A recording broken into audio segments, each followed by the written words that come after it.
ഇത്തരം കഥാപാത്രങ്ങൾ വരുമ്പോൾ അത് തന്നെ ബാധിക്കുമോ എന്ന് എപ്പോഴെങ്കിലും ഒരു റീതിങ്കിങ് വരാറില്ല? അത്രയ്ക്കൊന്നും ചിന്തിക്കാനുള്ള ബുദ്ധിമുട്ടില്ലായിരിക്കും. നേരത്തെ പറഞ്ഞാൽ അതായത് ഇത് ഓരോ തോന്നലുകളാണല്ലോ.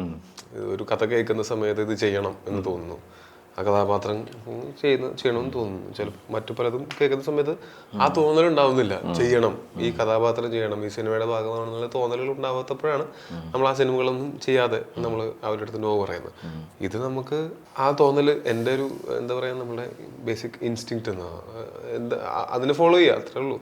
അല്ലാതെ ഞാൻ അങ്ങനെ ഭയങ്കരമായിട്ട് അങ്ങനെ പ്ലാൻ ഇടുകയോ ഭയങ്കരമായിട്ട് അങ്ങനത്തെ ഒരു കാൽക്കുലേഷൻസ് ഉള്ള ആളല്ല. സിനിമ ചൂസ് ചെയ്ത ശേഷമാണ് പ്ലാൻ ഉണ്ടാകുന്നത്.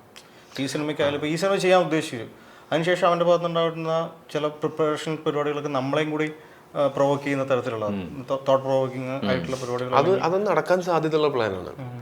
അതിന് മുമ്പ് ഇന്ന പോലത്തെ ഒരു സിനിമ ചെയ്തിട്ട് ഇന്ന പോലത്തെ ഒരു അത് നടക്കാൻ സാധ്യതയില്ലാത്തൊരു പ്ലാനാണ്.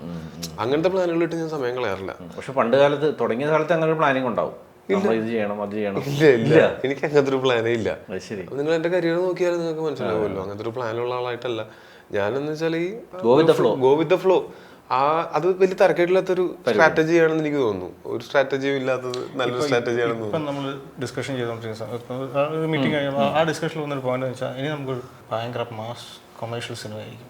ഇത് നമ്മൾ സെറ്റ് ചെയ്ത് എക്സിക്യൂട്ട് ചെയ്യുമ്പോൾ 2 കൊല്ലം കഴിയും. അപ്പം നല്ല അടിപൊളി വൈബ് കോമഡി പടം ഓടുന്ന ട്രെൻഡായിരിക്കും സെറ്റ് ചെയ്തിട്ടുണ്ടാവുക. നമുക്ക് അതുകൊണ്ട് പ്രീ പ്ലാൻ ചെയ്യാൻ പറ്റില്ല. അതെ, അതൊരു വലിയ ചാലഞ്ച് അല്ലേ. ഞാൻ അങ്ങനെ ഒരു കാര്യങ്ങളും ഞാൻ അങ്ങനെ അധികം പ്രീ പ്ലാൻ ചെയ്യാറില്ല. അങ്ങനെ പ്ലാനുകളൊക്കെ ബാക്കിയുള്ളവർ ഇട്ടോട്ടെ.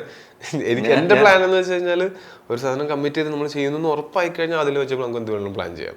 അല്ലാതെ ഇങ്ങനെ ഒരെണ്ണം വന്നാൽ അങ്ങനെ ഒരെണ്ണം ചെയ്താൽ എന്നുള്ള അങ്ങനത്തെ പ്ലാനിങ്ങുകളൊന്നും ഇല്ല എനിക്ക്. പിന്നെ അങ്ങനെയൊക്കെ ബാധിക്കും എന്നൊക്കെ പറയുന്നത് ഒരു മിഥ്യാധാരണയല്ലേ. ഒരു കഥാപാത്രം ചെയ്തതിൻ്റെ പേരിൽ ഒരു നടനെ ബാധിക്കുകയോ ബാധിക്കാതിരിക്കുകയോ എല്ലാം.